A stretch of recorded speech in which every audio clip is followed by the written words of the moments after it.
Hey folks, it's Dr. E. I just wanted to walk through some of the requirements and where to go, what to do for our last full week. It's week 5. We are at the finish line. This week is very intense, so just make sure that you're putting aside the right kind of time and don't give up.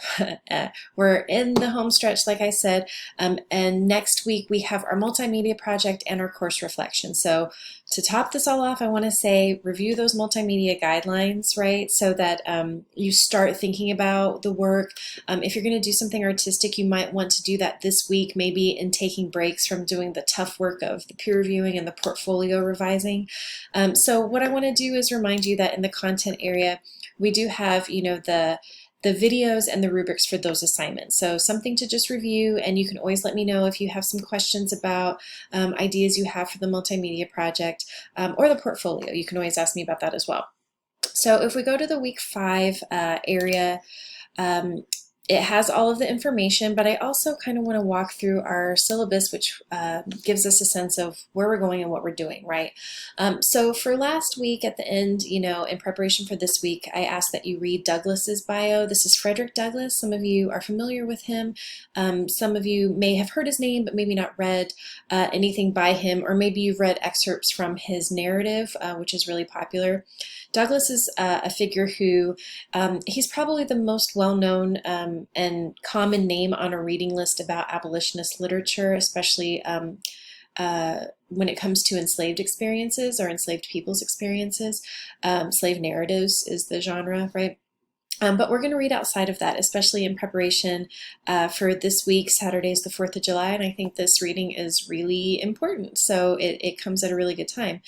So you'll read his work for the reading response that's due on Friday. You're going to revise your paper portfolio, and this is after you get some feedback in the peer review process. That's the ultimate portfolio is going to be due on Sunday in the assignment section of D2L. So we're moving outside of the discussion posts into the assignment area, which I'll walk through.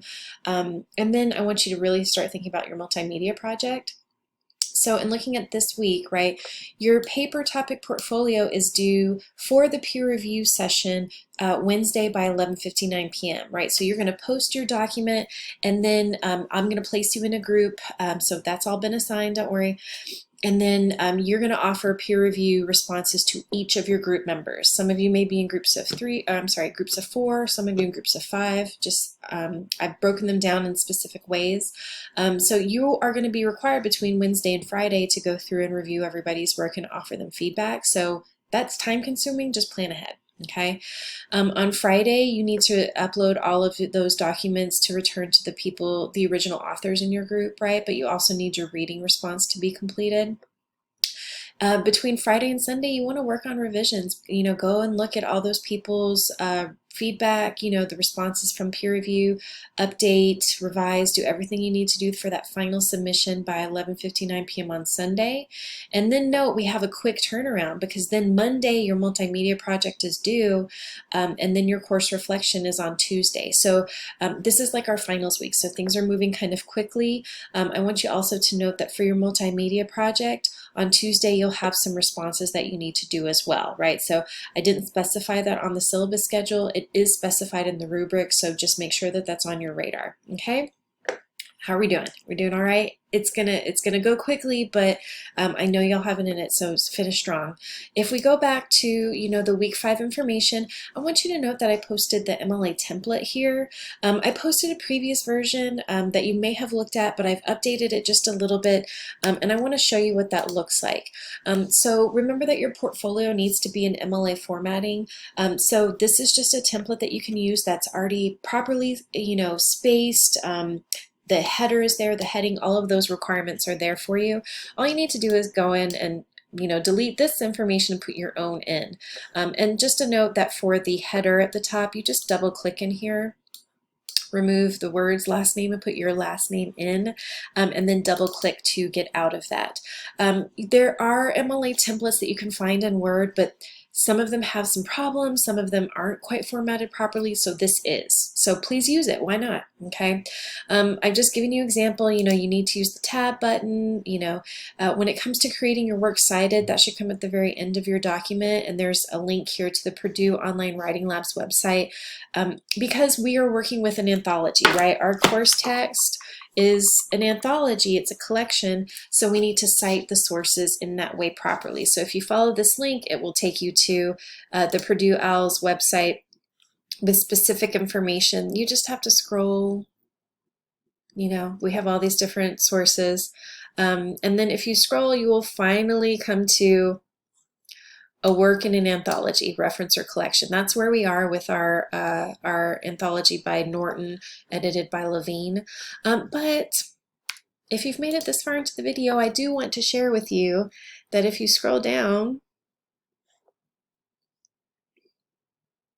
I've done a little bit of work to get you started, right? And so that you can kind of get a visual, because anthologies are a little bit tricky. In a lot of your paper topic feedback, I said, I know we usually italicize these things, but we use quotation marks because we are working with entries in an anthology, which almost function like book chapters. So I wanted to give you an example. So I want you to know, and please, y'all, that's why I'm saying to use this template. It's set up for you already, okay? So I've put Levine here. He is the editor, right?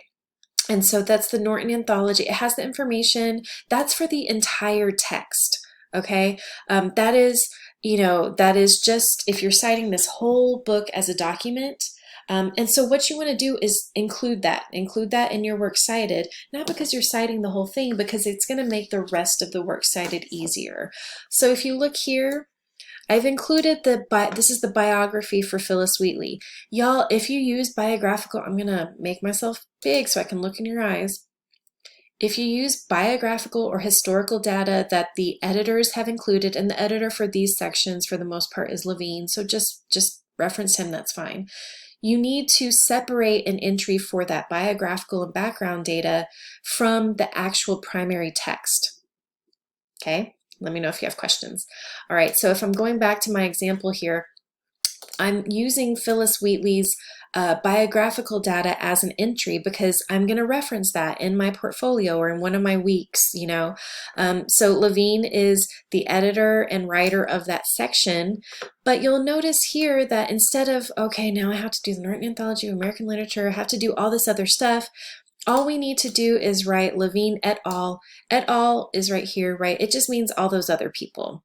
It's Latin, don't worry too much about it. Et al. Just means that you're referencing the main editor and all the other editors of this text, which there are a ton, so we're not going to list all of those. But y'all, you also need to include the page numbers for that specific text.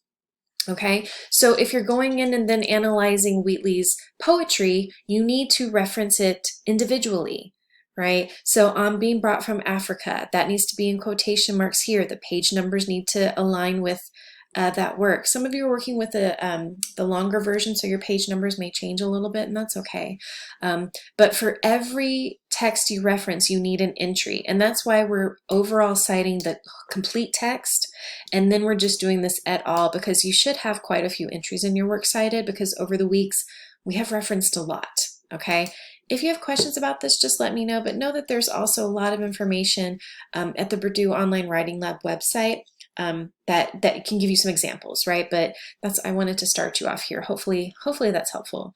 So if we go back into week 5, this is where the peer review comes in. So we have a peer review discussion board, right? As well as our reading response for Friday for Douglas's work, and then our final paper portfolio. This is an assignments area versus a discussion board. Don't get thrown by it.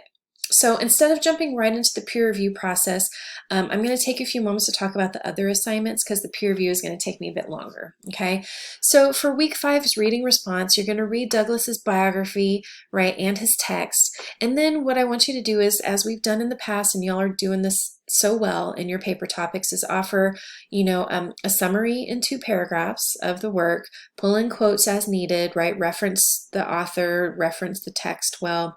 And then in order to kind of use a lens, I want you to use a specific lens of critical race theory. Y'all, explored and worked with some of that last week.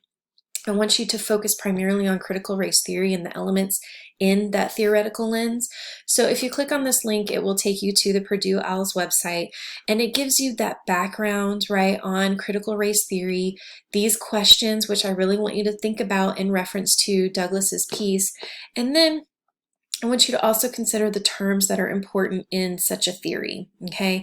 So we're moving really deeply into this notion of analysis versus just summary, right? And just kind of poking at analysis. We're digging deep into it. We have a specific lens we're using. We have language that we're applying, right? So you're not only going to pull information from what the theory is asking us to do and think about, but you're also going to pull in information from Douglas's work to support your ideas, right? So you need to pull in those quotes as are useful.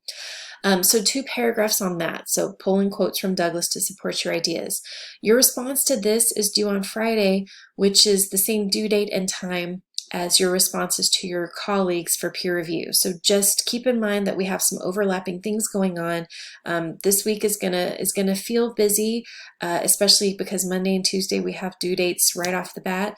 But you've done so much of this work already, okay? So just keep that in mind. Keep in mind that you've come a long, long way and you've done some of the work already. Your final paper portfolio, it's in the assignment section. So I'm going to click this. It's not going to look like it will when you click on it.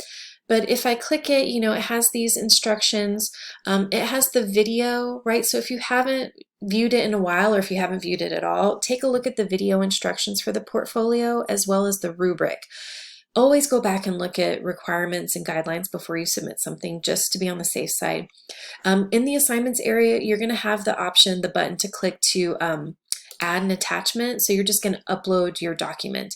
Please, y'all, make sure that you're uploading your document in the assignment area in .doc, .docx, or .pdf format, right? I can't grade anything other than those. And that's going to be a little different than what I ask of you for the peer review. I'm going to ask that you save your file and share it with others only in Word format, which have the file extensions .doc or .docx, right?